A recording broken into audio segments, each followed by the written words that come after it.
प्यारे बच्चों, अभी तक हम आप लोगों को संस्कृत व्याकरण पढ़ा रहे थे कक्षा 9 के छात्रों को। अब आज से हम संस्कृत पद्य पीयूषम शुरू करने जा रहे हैं।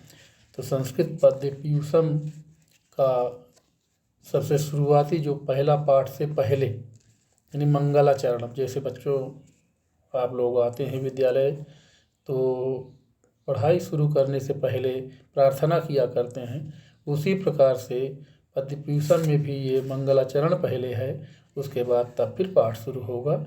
तो प्रथमः पाठः से पहले मंगलाचरणम, इसे देखिए बच्चों। मंगलाचरणम, प्रस्तुत मंगलाचरण में जो श्लोक यानी मंत्र प्रस्तुत किए गए हैं वे ऋग्वेद, शुक्ल यजुर्वेद और अथर्ववेद से लिए गए हैं। बच्चों देखिए, जो वैसे सामान्य श्लोक होते हैं उन्हें तो श्लोक पढ़ा जाता है, लेकिन वेद में, उपनिषद में जो भी श्लोक लिखे रहते हैं उनको श्लोक नहीं बल्कि मंत्र कहा जाता है।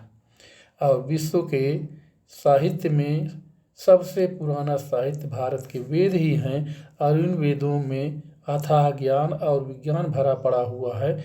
और इस प्रस्तुत मंगलाचरण में हम लोगों के लिए जो शुभ कार्य है, अच्छी बातें जो करनी चाहिए, अच्छा काम करना चाहिए, उसी के बारे में इस पाठ में दिया गया है।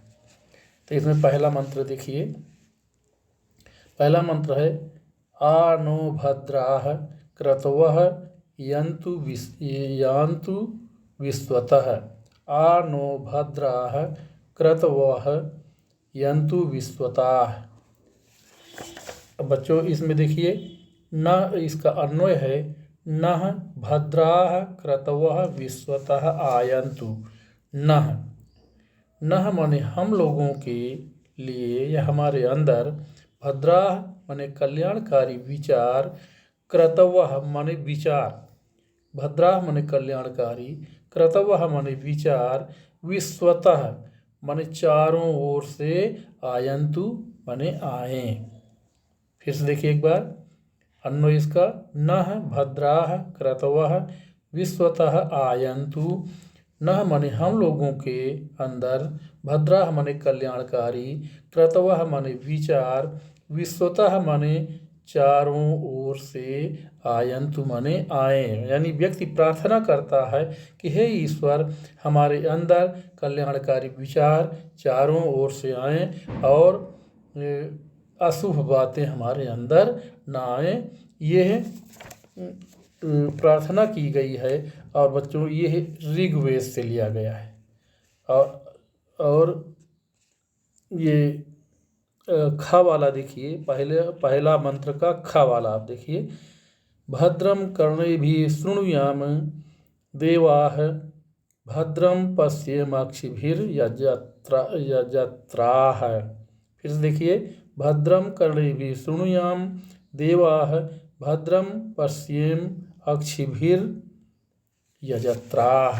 इसका अन्वय देखिए बच्चों, इसका अन्वय है वयम देवाः यजत्राः कर्णेभिः भद्रम शृणुयाम अक्षिभिः भद्रम पश्येम। तो यानी वयम देवाः, वयम माने कह रहा है, वयम माने हम लोग, देवाः माने ईश्वर की, यजत्राः माने उपासना करते हुए, यानी हम लोग, वयम माने हम लोग, देवाः माने ईश्वर की, यजत्राः माने उपासना करते हुए, कर्णेभिः माने कानों के द्वारा या कानों से, भद्रम माने कल्याणकारी बातें, शृणुयाम माने सुने, अक्षिभिः भद्रम पश्येम, और अक्षिभिः माने आँखों के द्वारा या आँखों से, भद्रम पश्येम कल्याणकारी बातें देखें। एक बार फिर से देखिए, वयम देवाः यजत्राः कर्णेभिः भद्रम शृणुयाम अक्षिभिः भद्रम पश्येम। इसमें देखिए, वयम माने हम लोग, देवाः माने ईश्वर की, भगवान की, यजत्राः माने उपासना करते हुए, कर्णेभिः माने कानों से, भद्रम शृणुयाम कल्याणकारी बातें सुने, अक्षिभिः भद्रम पश्येम और आँखों से कल्याणकारी चीज़ें या अच्छी चीज़ें ही देखें। यानी व्यक्ति प्रार्थना कर रहा है कि हे ईश्वर, हम आपकी उपासना करते हुए कानों से कल्याणकारी बातें सुने और आँखों से अच्छी ही बातें देखें, खराब बातें न देखें। तो बच्चों, ये वेद जो हैं हमारे भारत की पहचान है, मूल संस्कृति की पहचान है। और हमने पहले बताया कि इसमें वेद और उपनिषद में जो लिखा होता है श्लोक, उसे श्लोक नहीं बल्कि वेद कहा जाता है। और इन वेदों में अथाह ज्ञान और विज्ञान भरा पड़ा है। प्रस्तुत मंगलाचरण पाठ में ईश्वर से प्रार्थना की गई है कि हे ईश्वर, हमारे अंदर जो भी विचार उत्पन्न हों वे शुभ और कल्याणकारी हों, जो भी आँखों से देखें वे शुभ हों, जो भी कानों से सुने केवल अच्छी बातें ही सुने। और इस प्रकार से हमारा रास्ता, हमारा जीवन कल्याणकारी होए और हम शुभ कार्य करें, अच्छे रास्ते पर चलें। बच्चों, इस तरह की प्रार्थना इस श्लोक में की गई है। अब आज के लिए इतना ही। इसके बाद आगे का पाठ हम बच्चों आगे के मंत्र कल पढ़ाएंगे। धन्यवाद।